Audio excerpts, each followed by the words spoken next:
الحمد لله نحمده ونستعينه ونستغفره ونؤمن به ونتوكل عليه ونعوذ بالله من شرور أنفسنا ومن سيئات أعمالنا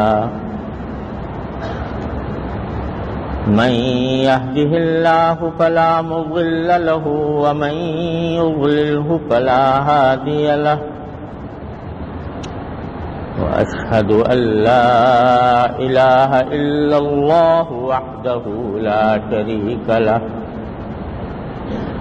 وأشهد أن سيدنا وسندنا ونبينا ومولانا محمدا عبده ورسوله صلى الله تعالى عليه وعلى آله وأصحابه وبارك وسلم تسليما كثيرا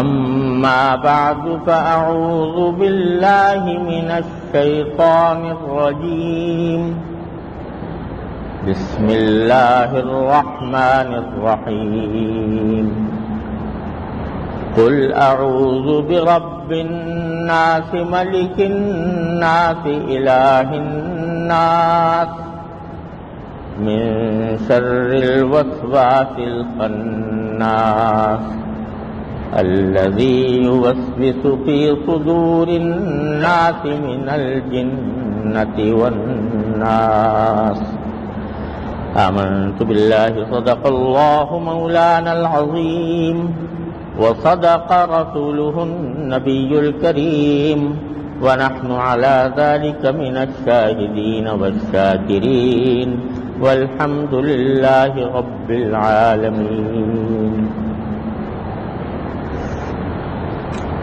بزرگان محترم اور برادران عزیز،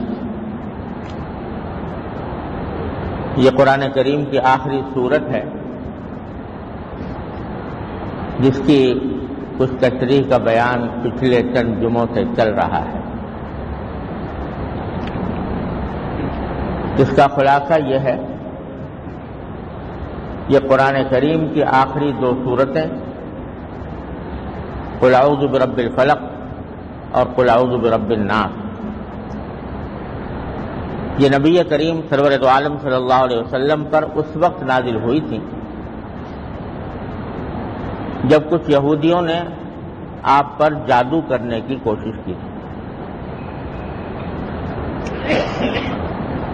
تو اس میں نبی کریم سرور دو عالم صلی اللہ علیہ وسلم کو اللہ تبارک و تعالیٰ کی طرف سے یہ تلقین فرمائی گئی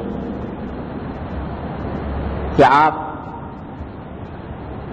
ان دو صورتوں کے الفاظ سے اللہ تبارک و تعالیٰ کی پناہ مانگیں. پہلی صورت سورہ فلق تھی جس کا بیان الحمدللہ بقدر ضرورت ہو چکا ہے. دوسری صورت یہ قل اعوذ برب الناس ہے جس کو سورۃ الناس کہا جاتا ہے، اور ترجمہ اس کا یہ ہے کہ نبی کریم صلی اللہ علیہ وسلم سے اللہ تعالیٰ فرما رہے ہیں کہ قل، آپ کہیے. کیا کہیے؟ یہ کہیے کہ میں پناہ مانگتا ہوں تمام انسانوں کے پروردگار کی، تمام انسانوں کے بادشاہ کی، تمام انسانوں کے معبود. مراد تو اللہ تبارک و تعالیٰ ہے، لیکن تین صفتیں ذکر فرمائیں، جو سارے انسانوں کا پروردگار ہے اس کی، جو سارے انسانوں کا بادشاہ ہے اس کی، جو سارے انسانوں کا معبود ہے اس کی. پناہ مانگتا ہوں، اس کی پناہ مانگتا ہوں اس شیطان کے شر سے جو لوگوں کے دلوں میں وسوسے ڈالتا ہے اور پیچھے ہٹ جاتا ہے، اور جو لوگوں کے دلوں میں وسوسے ڈالتا ہے چاہے وہ جنات میں سے ہو یا شیطان یا انسانوں میں سے، یہ ترجمہ ہے قرآن آیت۔ پچھلے 2 جمعوں میں اس کی تشریح میں عرض کر چکا ہوں، جس کا خلاصہ یہ تھا کہ جب کبھی کوئی وسوسہ، کوئی خیال، برا خیال، گناہ کا ارادہ، گناہ کی خواہش، یا اللہ تبارک و تعالیٰ کے بارے میں کوئی اعوذ باللہ بدگمانی،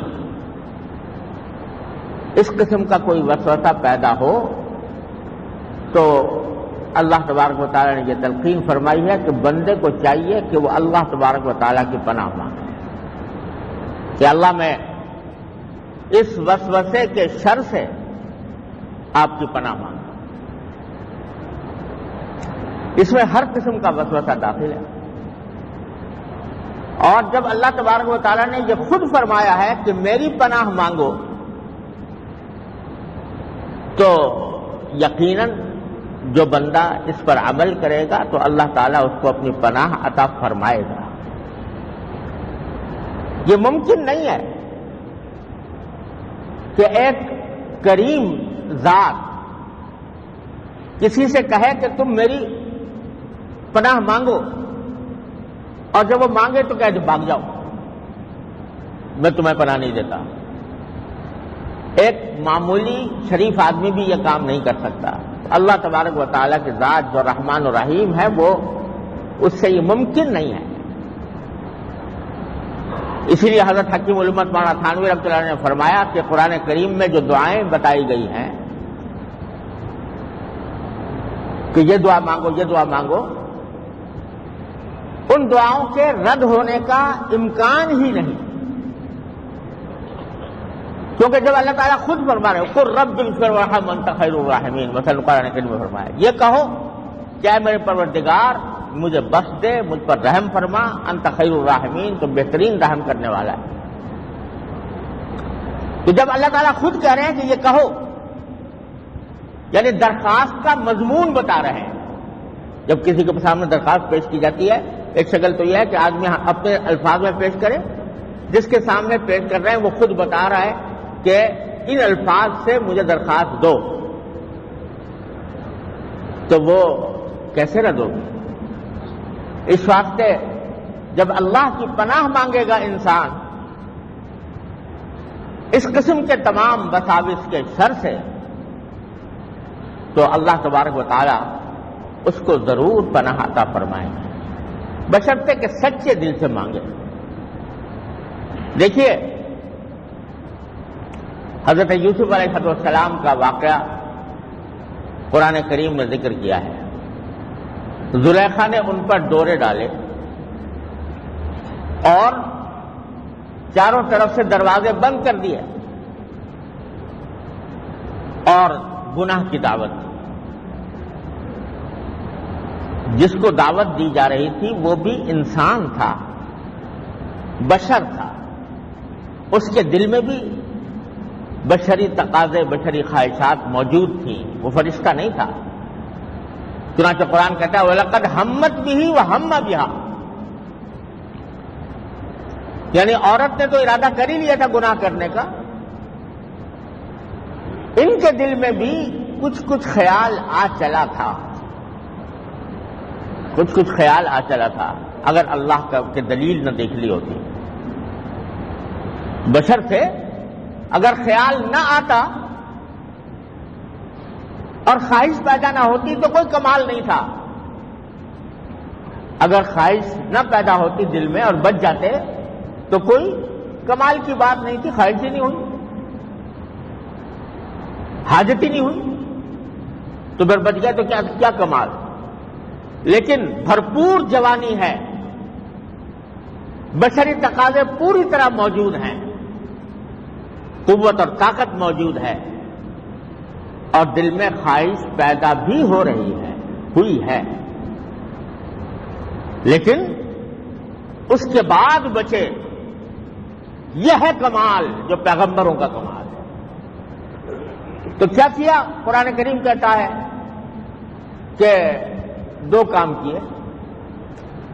ایک کام یہ کیا کہ جو دل میں خیال آ چلا تھا اللہ سے اس کی پناہ مانگی، اے اللہ میرے دل میں یہ خیال آنے لگا ہے، حالات ایسے ہو گئے ہیں، اگر آپ نے نہ بچایا تو میں بچ نہیں سکوں گا۔ تو پناہ مانگی اللہ تبارک و تعالیٰ کی، اور دوسرا کام یہ کیا کہ میرے بس میں اتنا ہے کہ دروازے تک بھاگ جاؤں، اپنے بس میں جتنی بچنے کی کوشش تھی وہ پوری کر لی، اور اللہ تعالیٰ سے رجوع کیا کہ یا اللہ میرے بس میں اتنا ہی ہے کہ میں بھاگ کے دروازے تک چلا جاؤں، دروازے معلوم ہے کہ تالے پڑے ہوئے ہیں، باہر نکل نہیں سکتا، لیکن میرے بس میں اتنا ہے کہ میں دروازے تک پہنچ جاؤں۔ تو کسی طرح دروازے تک بھاگ کے پہنچ گئے۔ جب اللہ تبارک و تعالیٰ نے دیکھا کہ بندے نے اپنا کام پورا کر لیا، جتنا بھاگ سکتا تھا بھاگ گیا، اور پھر میری پناہ مانگ لی، تو اب میرا کام ہے، تو اللہ تبارک و تعالیٰ نے دروازے کے تالے توڑ دیے، دروازے کے تالے توڑ دیے۔ تو مولانا رومی رحمۃ اللہ علیہ فرماتے ہیں کہ گرچہ رکھنا نیست عالم را پدید، خیرہ یوسف وار بھی باید دوید، کہ اگر تمہیں راستہ نکلنے کا، گناہوں سے نکلنے کا راستہ نظر نہ آ رہا ہو تو جہاں تک بھاگ سکتے ہو بھاگ جاؤ، اور پھر اللہ سے مانگو کہ اللہ میرے اتنا کرنے کا کام میرا تھا، اب آگے تیرا کام ہے۔ خیرہ یوسف را وار بھی باید دوید۔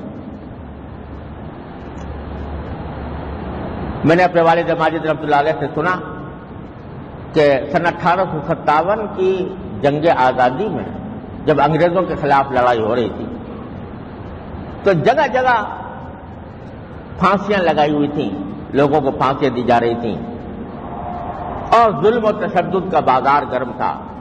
آج یہ ہمیں تشدد پسند کہتے ہیں، لیکن ان کی تاریخ بربریت سے بھری ہوئی ہے۔ اس بربریت کا بازار گرم تھا۔ اسی میں ایک اللہ والے تھے، وہ کسی طرح ایک گھر میں ان لوگوں کے شر سے اپنے آپ کو بچا کر ٹھہرے ہوئے تھے۔ کئی دن اسی حالت میں گزر گئے، نہ کھانے کو کچھ تھا، نہ پانی پینے کے لیے پانی تھا، باہر نکل نہیں سکتے تھے، باہر نکلتے تو انگریزوں کے ظلم و ستم کا نشانہ بنتے۔ تو جب کئی دن گزر گئے اور بالکل جان لبوں تک آ گئی تو سوچا کہ کیا کروں، پانی ہے نہیں، پیاس شدید لگی ہوئی ہے، جان پر بنی ہوئی ہے۔ تو دل میں سوچا کہ میں جتنا میرے بس میں کام ہے وہ تو کر لوں، اور پھر اللہ سے مانگوں۔ تو ایک پیالہ پڑا ہوا تھا پاس، اور کمزوری کی بھوک اور پیاس کی کمزوری سے چلنا ممکن نہیں تھا۔ پیالے کو ہاتھ میں لے کر سرک کر صحن تک پہنچ گیا، اور صحن میں لے جا کر پیالہ رکھ دیا، اور دعا کی کہ اللہ میرے بس میں اتنا ہی تھا کہ میں سرک کر پیالہ یہاں پر رکھ دوں، بارش نازل کرنا یہ آپ کا کام ہے، اپنے فضل سے مجھے اس میں پانی عطا فرما دیجیے آسمان۔ یہ دعا کی۔ جب بندے نے اپنا پورا کام کر لیا اور اللہ تعالیٰ سے رجوع کیا تو اللہ تعالیٰ نے فرمایا کہ ہاں اب میرا کام ہے۔ بادل آئے، بارش برسی، اور پیالہ پانی سے بھر گیا۔ تو اللہ تبارک و تعالیٰ کی پناہ مانگنے کے ساتھ ساتھ آدمی اپنے کرنے کا جتنا کام ہے وہ کر لے، اور پھر اللہ تبارک و تعالیٰ سے مانگے، جتنا بچنے کی کوشش ہو سکتی ہے گناہ سے وہ کر لے، پھر اللہ تعالیٰ سے مانگے، تو ممکن نہیں ہے کہ وہ رد ہو۔ تو یہ سکھایا ہے اللہ تبارک و تعالیٰ نے اس صورت میں کہ اپنا کام کرو اور پھر میری پناہ مانگو، اور شیطان سے پناہ مانگو، نفس کے شر سے پناہ مانگو۔ کوئی برا ساتھی مل گیا ہے، وہ غلط راستے پر چلا رہا ہے، وہ بھی اس میں داخل ہے، وہ دلوں میں غلط باتیں ڈال رہا ہے، اس سے اپنے آپ کو بچانے کے لیے بھی میری پناہ مانگو کہ یا اللہ۔ حدیث میں رسول کریم صلی اللہ علیہ وسلم نے دعا مانگی کہ اللہ میں آپ کی پناہ مانگتا ہوں من صاحب السوء، برے ساتھی سے، جس کی صحبت مجھے خراب کر دے، میں اس کی پناہ، آپ کی پناہ مانگتا ہوں۔ غرض پناہ مانگنے کی عادت ڈالو اللہ تبارک و تعالی، ہر برے کام سے اللہ تعالیٰ کی پناہ مانگو۔ پھر یہاں یہ بات بھی عرض کر دوں کہ پناہ مانگنے کا اور اللہ تبارک و تعالی سے مدد مانگنے کا سب سے زیادہ بہتر، سب سے زیادہ مؤثر طریقہ یہ ہے کہ آدمی براہ راست اللہ سے مانگے، نماز حاجت پڑھے۔ حدیث میں رسول کریم صلی اللہ علیہ وسلم نے فرمایا جب تمہیں کوئی بھی حاجت پیش آئے، کوئی بھی ضرورت پیش آئے، کوئی مشکل پیش آ جائے اور اللہ تبارک و تعالیٰ کے حضور اس کو پیش کرنا ہو تو 2 رکعتیں پڑھو اس نیت سے۔ نماز حاجت صلاۃ الحاجہ کہلاتی ہے، نماز حاجت کی نیت سے نماز پڑھو اور نماز پڑھ کر پھر اللہ تعالیٰ سے مانگو۔ اس کے کچھ الفاظ بھی حدیث میں آئے ہیں، وہ یاد کر لیے جائیں تو بہت اچھا ہے۔ لا الہ الا اللہ الحلیم، لا الہ الا اللہ العلی العظیم، لا الہ الا اللہ الحلیم الکریم، لا الہ الا اللہ رب العرش العظیم، اللہم انی اسألک موجبات رحمتک وعزائم مغفرتک ومنجیات امرک والسلامۃ من کل اثم والغنیمۃ من کل بر والفوز بالجنہ والنجاۃ من النار۔ یہ مناجات مقبول میں بھی لکھی ہوئی دعا ہے اور مصنون دعاؤں کی کتابوں میں بھی لکھی ہوتی ہے، یہ یاد کر لو تو اچھا ہے۔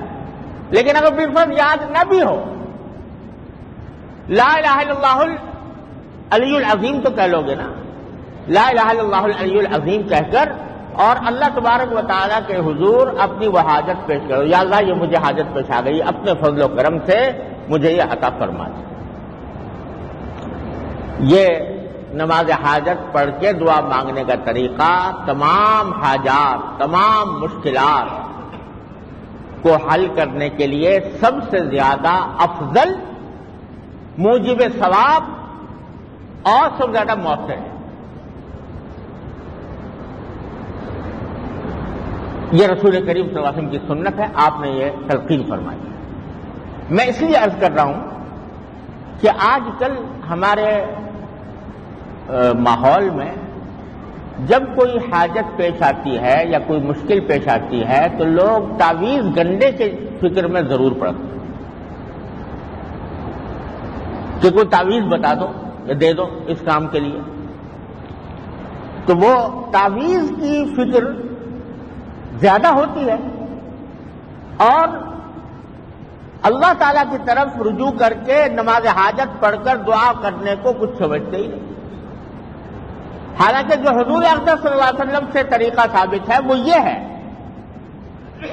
کہ 2 رکعت پڑھو، اللہ تبارک و تعالیٰ کی بارگاہ میں دعا کرو، یہ سب سے زیادہ مؤثر طریقہ ہے۔ اس میں ثواب بھی ہے، اس میں اللہ تعالیٰ کی طرف رجوع کرنے کا فائدہ بھی ہے اور ساتھ ساتھ مؤثر بھی سب سے زیادہ ہے۔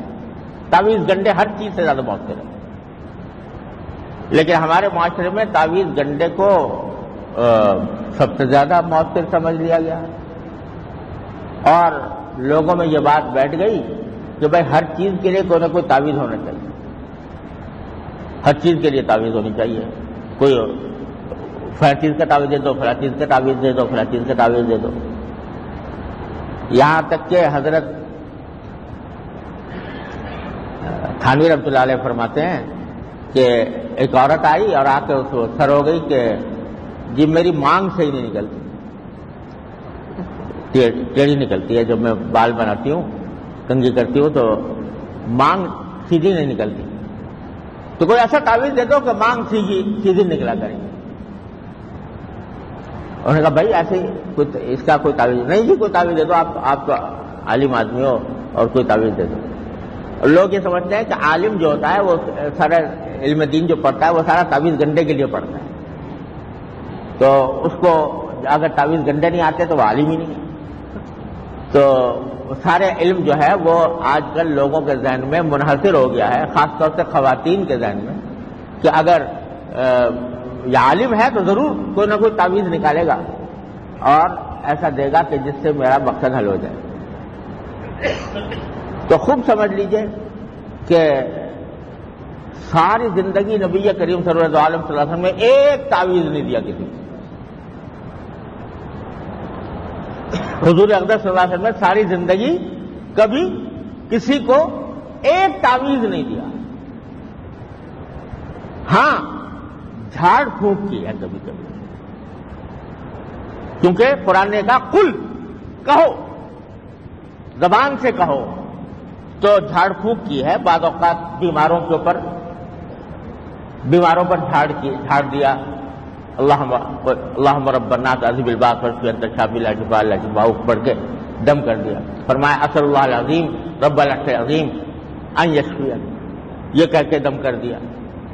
اور اس طرح کے بہت سے جو ذکر ہیں وہ پڑھ کر دم کرنا تو حضور اقدس صلی اللہ علیہ وسلم سے ثابت ہے، آپ نے کیا ہے. اور وہ بات کیا ہے کہ وہ بھی دعائیں ہیں. وہ جو دم کیا ہے نا وہ بھی ساری دعائیں ہیں. اللہم رب الناس اذھب الباس، اے اللہ تو سارے انسانوں کا پروردگار ہے، یہ بیماری دور فرما دے. واشف انت الشافی، دعا شفا دے دیجیے، آپ ہی شفا دینے والے ہیں. لا شفاء الا شفاؤک، آپ کے سوا کوئی شفا نہیں دے سکتا. شفاء لا یغادر سقما، ایسی شفا دے دیجیے جس کے بعد کوئی بیماری باقی نہ رہے. یہ حضور سے ثابت ہے صلی اللہ علیہ وسلم. آپ نے اسأل اللہ العظیم رب العرش العظیم ان یشفیک، میں اس عظمت والے اللہ سے سوال کرتا ہوں جو سارے عرش عظیم کا مالک ہے کہ وہ آپ کو شفا دے دے. یہ حضور سے ثابت ہے. تو حضور اقدس صلی اللہ علیہ وسلم نے بہت سی چیزوں کے لیے جھاڑ تو کی ہے، دم کیا ہے، لیکن تعویذ لکھ کر کسی کو نہیں دیا. نہ کسی صحابی سے کہا کہ تم لکھ کے دے دو بھائی اس کو تعویذ. البتہ جو لوگ زبان سے خود نہیں پڑھ سکتے آیتیں یا دعائیں، تو ان کے لیے صحابہ کرام نے یہ کیا، بھائی یہ زبان سے تو اس کو یاد نہیں رہے گا کہ یہ پڑھے اپنے اوپر دم کرے، لاؤ اس کو لکھ کے دے دیں تو یہ باندھ لے، اپنے کہیں بازو پہ باندھ لے، کہیں گلے میں ڈال لے. یہ بات صحابہ سے منقول ہے، لہذا وہ ناجائز نہیں ہے. قرآنی آیات کا تعویذ اگر کوئی آدمی گلے میں ڈال لے ناجائز نہیں ہے. لیکن یہ بھی سمجھ لیں کہ وہی تعویذ جائز ہے جس میں یا تو قرآن کریم کی آیات ہو یا اس میں کوئی دعا ہو، ذکر ہو، معنی اس کے سمجھ میں آتے ہو. ایسے تعویذ جن کے اوپر کوئی ایسی بات لکھی ہوئی ہو جس کا مطلب ہی سمجھ میں نہیں آتا، وہ حرام ہے. ایسا تعویذ وہ ناجائز ہے. اگر اس میں کوئی ایسی عبارت لکھی ہوئی ہے، ایسی بات لکھی ہوئی ہے جس کا مطلب ہی سمجھ میں نہیں آ رہا، تو ایسا تعویذ استعمال کرنا ناجائز ہے. بعض تعویذ ایسے ہوتے ہیں جس میں غیر اللہ سے مدد مانگی جاتی ہے، اللہ کے علاوہ کسی سے، اللہ بچائے. وہ چاہے نبی ہو، چاہے ولی ہو، چاہے کتنا بڑا بزرگ ہو، اللہ کے سوا کسی سے مراد نہیں مانگی جاتی، اور وہ شرک کے قریب انسان کو پہنچا دیتی. ایسے تعویذ بالکل حرام ہیں، شرک کے قریب پہنچا دیتے ہیں انسان. اسی لیے فقہاء کرام نے فرمایا کہ اگر تعویذ میں کوئی ایسی زبان لکھی ہوئی ہے جو ہم سے آپ سمجھتے نہیں ہیں، تو کیا پتا کہ اس میں کوئی غیر اللہ سے مدد مانگ لی گئی ہو، کوئی شرک یا کلمہ اس کے اندر موجود ہو. اس واسطے ایسا تعویذ استعمال کرنا بالکل جائز نہیں. ہاں جائز کیا ہے کہ بھئی قرآن کریم کی آیات ہیں، ان کو بھی ادب کے ساتھ اگر استعمال کیا جائے، یا کوئی ذکر ہے اللہ تبارک و تعالیٰ کا، یا کوئی دعا ہے اور تعویذ میں لکھ دی گئی ہے، تو وہ جائز ہے. جائز ہے لیکن نہ ثواب ہے اس میں کوئی. لوگ سمجھتے ہیں کہ جو لوگ یہ تعویذ گنڈے کرتے ہیں تو اس کا یہ روحانی علاج ہے، اس کا نام روحانی علاج رکھا ہوا ہے. کوئی روحانی علاج نہیں ہے. وہ ایسا علاج ہے جیسے کہ آپ حکیم کے پاس گئے، ڈاکٹر کے پاس گئے، ہومیوپیتھی کے پاس گئے، ایسے ہی کسی عامل کے پاس چلے گئے. روحانی علاج کو کہنا ہی غلط ہے. وہ بھی جسمانی علاج، اور اس میں نہ کوئی فضیلت ہے، نہ کوئی ثواب ہے، نہ کوئی تقدس اس سے وابستہ ہے. بس ایک جائز کام ہے. اور یہ بھی سمجھ لیں کہ اگر کسی خاص مقصد کے لیے آدمی قرآن کی آیت اس لیے پڑھتا ہے کہ یہ پڑھ کے میری بیماری دور ہو جائے، میرا قرضہ ادا ہو جائے، مجھے روزگار مل جائے، میری اولاد ہو جائے، تو تلاوت کا ثواب اس میں نہیں ملتا. وہ ٹھیک ہے جائز ہے، لیکن تلاوت کا ثواب اس وقت ملتا ہے جب خالص اللہ کے لیے پڑھے. اللہ کے لیے پڑھے گا، تلاوت کرے گا تو ثواب ملے گا. لیکن اگر وہ اپنے کسی ذاتی مقصد کے لیے کر رہا ہے تو ثواب نہیں. ہاں جائز ہے، کوئی گناہ بھی نہیں. تو بھائی یہ غلط فہمیاں ہمارے معاشرے میں پھیلی ہوئی ہے کہ جو طریقہ اللہ نے بتایا قل اعوذ برب الناس، اور جو طریقہ نبی کریم سرور عالم صلی اللہ علیہ وسلم نے بتایا کہ دعا کرو اللہ تعالیٰ سے. دعا کی ایسی چیز ہے کہ اگر دنیاوی مقصد کے لیے بھی کر رہے ہو اس پر بھی ثواب ہے. اگر کہو یا اللہ میرا قرضہ ادا کرا دیجئے، یا اللہ مجھے روزگار دلوا دیجئے، یا اللہ مجھے اولاد اچھی دے دیجئے، یا اللہ مجھے بیماری سے شفا دے دیجئے، مانگ رہے ہو اپنے لیے، لیکن ہر دعا پر اللہ تعالیٰ کے ہاں ثواب لکھا جا رہا ہے، عبادت ہے. لیکن تعویذ گنڈے میں کوئی عبادت نہیں ہے، نہ اس کے اوپر کوئی ثواب ہے. ہاں جائز ہے، جیسے اور علاج کرتے ہو یہ بھی علاج. تو اب ہو یہ رہا ہے ہمارے معاشرے میں کہ ہر چیز کا حل جو ہے وہ تعویذ گنڈے کی سے حاصل کرنے کی کوشش کی جاتی ہے. اور جو تعویذ گنڈا دے وہ بہت بڑا عالم ہے اور وہ بہت بڑا پیر ہے، اور اگر کوئی نہ دے تو سمجھے جی اس سے تو زندگی برباد کر دی، کچھ پڑھا لکھا ہی نہیں. حضرت گنگوئی رحمۃ اللہ علیہ فرماتے ہیں کہ ایک شخص آیا میرے پاس، آ کے کہنے لگا جی مجھے تعویذ دے دو فلاں چیز کا. حضرت نے بھائی مجھے نہیں آتا اس کا کوئی تعویذ، میں دعا کروں گا تیرے. کہنا جی تعویذ دو. تو حضرت نے کہا بھائی کیا کروں، مجھے دعا میں کروں گا، دعا آتی ہے، تعویذ نہیں آتا مجھے. وہ پیچھے ہی پڑ گیا، دیہاتی آدمی تھا. حضرت نے سوچا کہ دیہاتی آدمی ہے تو اس کو میں رد کروں گا تو اس کا دل ٹوٹے گا. تو اللہ تعالیٰ سے دعا کی کہ اللہ اس کا کچھ ہو. تو تعویذ لکھ کے دیا، اس پہ اردو میں لکھ دیا کہ یا اللہ میں جانتا نہیں یہ مانتا نہیں، یا اللہ میں جانتا نہیں یہ مانتا نہیں، تو آپ اللہ اپنے فضل و کرم سے اس کی مراد پوری فرما دی. یہ دعا لکھ کے دے دی، لے جا بھائی. اللہ تعالیٰ نے اسی سے فائدہ کر دیا. تو ہوا یہ ہے تعویذ جو پیدا ہوئے ہیں نا، کیسے؟ نہ قرآن میں آئے نہ حدیث میں آئے، لیکن پیدا اسی لیے ہوئے کہ کسی بزرگ نے کوئی بات لکھ کے دے دی، کوئی کلمہ، اللہ تعالیٰ نے اس میں تاثیر پیدا کر دی، فائدہ ہو گیا. تو لوگوں نے کہا بھائی یہ تعویذ فلاں چیز کا تعویذ ہو گیا، یہ بخار کا تعویذ ہے، یہ سر کے درد کا تعویذ ہے، یہ فلاں چیز کا تعویذ ہے، یہ اس طرح پیدا ہو گیا تعویذ. لیکن اصل بات یہ ہے کہ جب کبھی انسان کو کوئی حاجت، کوئی مشکل، کوئی پریشانی پیش آئے تو جو طریقہ قرآن نے بتایا، جو نبی کریم صلی اللہ علیہ وسلم نے بتایا، اس کی طرف زیادہ توجہ دو اور اس کو زیادہ اہم سمجھو، اس کو زیادہ مؤثر سمجھو، اور دوسری چیزوں کو اس کے مقابلے میں کمتر سمجھو. اب الٹا سمجھ لینا کہ تعویذ کو دعا سے افضل سمجھ لینا اور یہ سمجھنا ہر چیز کا ایک تعویذ ہوتا ہے، تو یہ خیال جو ہے یہ غلط خیال ہے، اور یہ قرآن و سنت کی صحیح مرتبہ نہ دینے کے مرادف ہے. اس سے پرہیز کرنا چاہیے. ہاں جو بھی آئے، میں کہتا ہوں سب سے اس سے زیادہ کوئی مؤثر نہ تعویذ ہے، نہ گنڈا ہے، نہ کوئی اور جھاڑ پھونک ہے، جو نبی کریم صلی اللہ علیہ وسلم نے بتا دی ہے، سرکار دو عالم صلی اللہ علیہ وسلم نے بتا دی ہے.